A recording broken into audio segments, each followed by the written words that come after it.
வழங்கப்பட்டுள்ளது. சற்று இந்த தலைப்பை மாற்றி சாமானியனாக என் பார்வையில் சர் பி.டி. தியாகராயர் என்பதை பேசுவதற்காக நான் முன்வந்துள்ளேன். மனிதராக பிறந்த அனைவருக்கும் ஒரு நோக்கம் உள்ளது. என்ன நோக்கம் என்றால், எப்படியாவது இந்த வாழ்க்கையை நாம் வென்றுவிட வேண்டும், எப்படியாவது இந்த வாழ்க்கையில் ஒரு செல்வந்தர்களாக மாற வேண்டும் என்பதுதான் ஒரு அடிப்படை மனிதனுடைய நோக்கம்.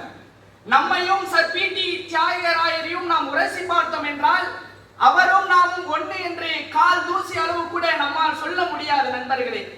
காரணம் என்னவென்றால், ஒரு மனிதனுக்கு, இந்த உலகில் உள்ள ஒரு மனிதனுக்கு இருக்கின்ற ஆசைகளிலேயே மிகவும் கேடான ஆசை என்ன ஆசை என்றால் மண்ணாசை தான்.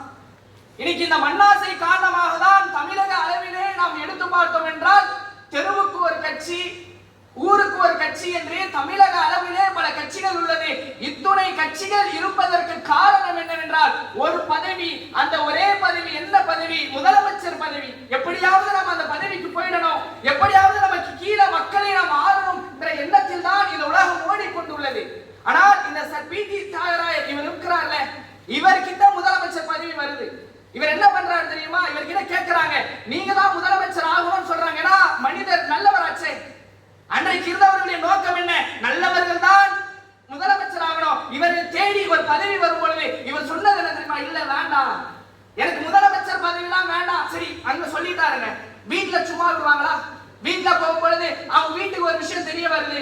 வீட்டுல தான் பிள்ளைக்கோ இல்ல அண்ணனோ தங்கச்சியோ யாராவது ஒரு ஆள் எங்க வீட்டுல ஒருத்தர் முதலமைச்சர் ஆகலாம் அப்படி தெரியுதா, ஏன் ஆகலன்னு கேட்பாங்களா மாட்டாங்களா?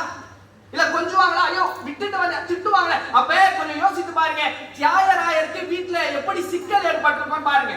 கிட்டத்தட்ட தியாகராயருடைய அண்ணன் திட்டுறாரு. எப்பேற்பட்ட கடுமையான எதிர்ப்புகள் வீட்டுல. கிட்டத்தட்ட 3 நாட்கள் வீட்டுல உண்ணாவிரதம் இருக்கிறார். யார் வீட்டுல? அவர் வீட்லயே. எதற்காக? முதலமைச்சர் பதவி வேண்டாம். நம்ம அப்படி வருவோமா? நம்மள